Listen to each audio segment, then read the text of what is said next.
Hello മക്കളെ, നമ്മളിന്ന് study ടൈമിൽ എടുക്കുന്നത് മറ്റന്നാൾ 4ാം ക്ലാസ്സുകാർക്ക് നടക്കാനിരിക്കുന്ന താരീഖ് പരീക്ഷയുടെ, അതായത് അർദ്ധവാർഷിക പരീക്ഷയുടെ മോഡൽ ക്വസ്റ്റ്യൻ പേപ്പറാണ് കേട്ടോ.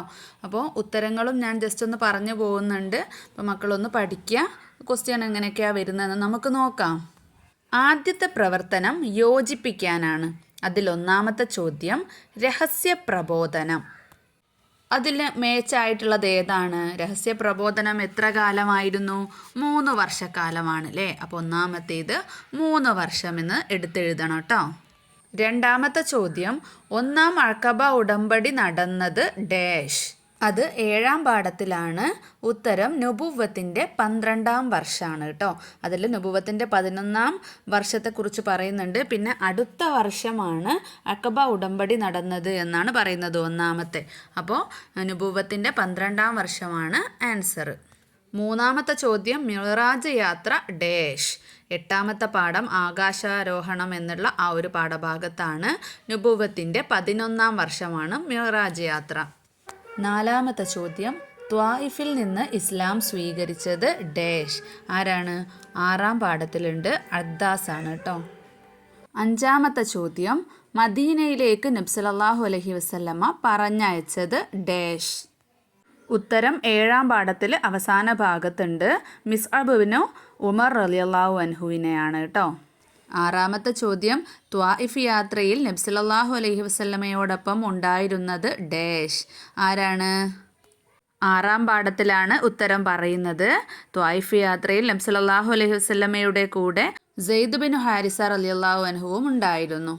ഇനി 7ാമത്തെ ചോദ്യം, കുട്ടികളിൽ നിന്ന് ആദ്യമായി ഇസ്ലാം സ്വീകരിച്ചത് ഡാഷ്. ആരാണ്?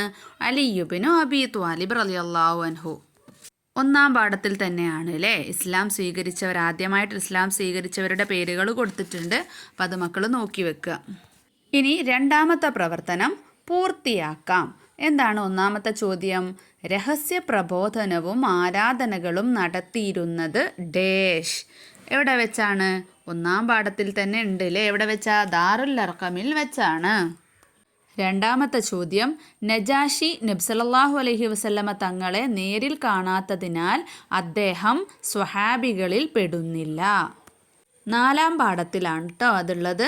ഇനി 3ാമത്തെ ചോദ്യം, പ്രകാശത്തേക്കാൾ വേഗതയുള്ള അത്ഭുത വാഹനമാണ് ഡാഷ്. ഏതാണ്? ബുറാഖ് അല്ലേ. 8ാം പാഠത്തിൽ ഫസ്റ്റ് പേജ് തന്നെ ഉണ്ട്, മക്കൾ വായിച്ച് നോക്കുക. 4ാമത്തെ ചോദ്യം, മിഅ്റാജ് രാത്രിയാണ് അള്ളാഹു നമുക്ക് 5 വക്ത് നിസ്കാരം ഡാഷ് നിർബന്ധമാക്കിയത് എന്ന് അവിടെ എഴുതാം. അതും 8ാം പാഠത്തിൽ തന്നെയാണ്, ലാസ്റ്റ് ഭാഗത്ത് കേട്ടോ. അടുത്ത പ്രവർത്തനം എണ്ണം എഴുതാം. 1ാമത്തെ ചോദ്യം, എത്യോപ്യയിലേക്ക് ആദ്യം പോയവർ ഡാഷ്. 3ാം പാഠത്തിലാണ് ആദ്യം പോയത് 10 പുരുഷന്മാരും 4 സ്ത്രീകളുമാണ്. അതിൽ തന്നെ 2ാമത്തെ ചോദ്യം, എത്യോപ്യയിലേക്കുള്ള 2ാം യാത്രയിൽ പോയവർ ഡാഷ്. എത്ര ആളാണ് 2ാം യാത്രയിൽ പോയത്? 83 പുരുഷന്മാരും 18 സ്ത്രീകളും. 7ാം പാഠത്തിലെ അവസാന ഭാഗത്താണ് 1ാം അഖബ ഉടമ്പടി ചെയ്തവർ 12 പേരാണ്. 4ാമത്തെ പ്രവർത്തനം ഉത്തരം എഴുതാം. അതിൽ 1ാമത്തെ ചോദ്യം, നബി സല്ലല്ലാഹു അലൈഹി വസല്ലമ തങ്ങൾ പരസ്യ പ്രബോധനം തുടങ്ങി ഏതു മുതൽ? അപ്പോൾ 2ാം പാഠത്തിൽ ഫസ്റ്റ് ഭാഗത്ത് തന്നെ നോക്കിക്കേ. 3 വർഷത്തെ രഹസ്യ പ്രബോധനത്തിന് ശേഷം വ അൻദിർ അശീറത്തക്കൽ അഖറബീൻ എന്ന ആയത്ത് നബി സല്ലല്ലാഹു അലൈഹി വസല്ലമ തങ്ങൾക്ക് അവതരിക്കപ്പെട്ടു. അപ്പോൾ അതിനെ തുടർന്നാണ് അല്ലേ. അപ്പോൾ നമുക്ക് ഇവിടെ ഉത്തരം എന്തെഴുതാം?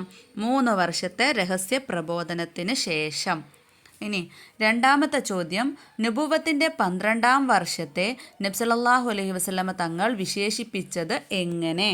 അങ്ങനെ നമ്മൾ പഠിച്ചിട്ടില്ല അല്ലേ. നമ്മൾ എന്താ പഠിച്ചത്? 5ാം പാഠത്തിൽ നുബുവത്തിൻ്റെ 10ാം വർഷത്തെ നബി സല്ലല്ലാഹു അലൈഹി വസല്ലമ വിശേഷിപ്പിച്ചത് ആമുൽ ഹുസ്ന് അഥവാ ദുഃഖവർഷം എന്നാണ്.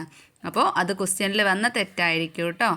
ഇനി 3ാമത്തെ ചോദ്യം, ത്വായിഫിൽ നിന്നും മടങ്ങി വന്നതിന് ശേഷം നബി സല്ലല്ലാഹു അലൈഹി വസല്ലമ തങ്ങളുടെ പതിവായിരുന്നു എന്ത്? 7ാം പാഠത്തിൽ 2ാമത്തെ പാരഗ്രാഫിലാണ് ത്വായിഫിൽ നിന്ന് മടങ്ങി വന്നതിന് ശേഷം കണ്ടുമുട്ടുന്ന വിദേശികളുമായി സംസാരിക്കുന്നത് നബി സല്ലല്ലാഹു അലൈഹി വസല്ലമ തങ്ങളുടെ പതിവായിരുന്നു. ഇനി 4ാമത്തെ ചോദ്യം, ത്വായിഫിൽ നിന്നും മക്കയിലേക്കുള്ള ദൂരം എത്ര? അപ്പോൾ മക്കളെ ഒന്ന് കൺഫ്യൂഷൻ ആക്കാൻ വേണ്ടിയിട്ടാണ് മക്കയിൽ നിന്നും ത്വായിഫിലേക്കുള്ള ദൂരം നമുക്ക് പാഠഭാഗത്ത് തന്നിട്ടുണ്ട് 91 കിലോമീറ്റർ ആണെന്ന് അല്ലേ 6ാം പാഠത്തിൽ. അപ്പോൾ ത്വായിഫിൽ നിന്ന് മക്കയിലേക്കുള്ള ദൂരവും 91 കിലോമീറ്റർ അല്ലേ. ഇനി 5ാമത്തെ ചോദ്യം, ഇസ്രാ എന്നാൽ എന്ത്? 8ാം പാഠത്തിൽ 2ാമത്തെ പാരഗ്രാഫ് മസ്ജിദുൽ ഹറാമിൽ നിന്നാണ് എന്നുള്ളത് നിന്ന് എന്നാക്കുക. മസ്ജിദുൽ ഹറാമിൽ നിന്ന് നബി സല്ലല്ലാഹു അലൈഹി വസല്ലമ രാത്രി മസ്ജിദുൽ അഖ്സയിൽ എത്തി.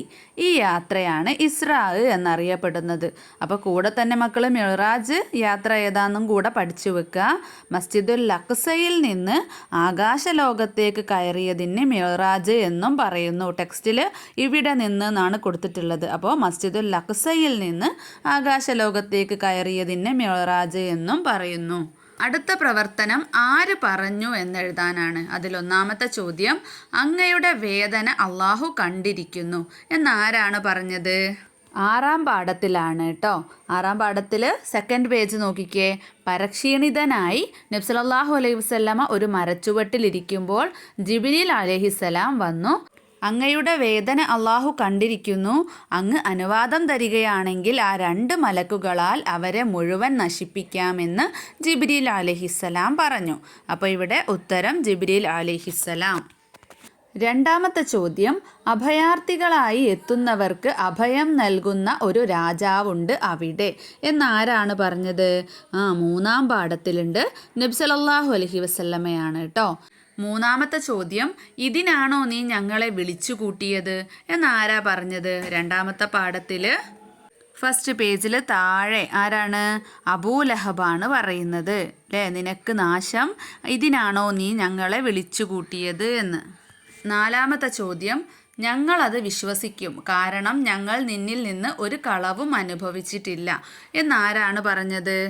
2ാം പാഠത്തിലാണ് കേട്ടോ. നബി സല്ലല്ലാഹു അലൈഹി വസല്ലമ സഫാ പർവ്വതത്തിൽ കയറി തൻ്റെ കുടുംബക്കാരായ ഖുറൈശ് ഗോത്രക്കാരെ വിളിച്ചിട്ട് അവരോട് ഈ പർവ്വതത്തിൻ്റെ താഴ്വരയിലൂടെ നിങ്ങളെ ആക്രമിക്കാനായി ഒരു കുതിരപ്പടയാളി സംഘം വരുന്നുണ്ടെന്ന് ഞാൻ പറഞ്ഞാൽ നിങ്ങളത് വിശ്വസിക്കുമോ എന്ന് ചോദിച്ചപ്പോൾ ഖുറൈശ് ഗോത്രക്കാരാണ് ഒരേ സ്വരത്തിൽ പറഞ്ഞതെന്ത്? ഞങ്ങളത് വിശ്വസിക്കും, കാരണം ഞങ്ങൾ നിന്നിൽ നിന്ന് ഒരു കളവും അനുഭവിച്ചിട്ടില്ല എന്ന്. അപ്പോൾ ഇത്രയും ചോദ്യങ്ങളാണ് കേട്ടോ താരീഖിൻ്റെ മോഡൽ ക്വസ്റ്റ്യൻ പേപ്പർ ആയിട്ടുള്ളത്. അപ്പോൾ മക്കൾ നന്നായിട്ട് പഠിക്കണേ.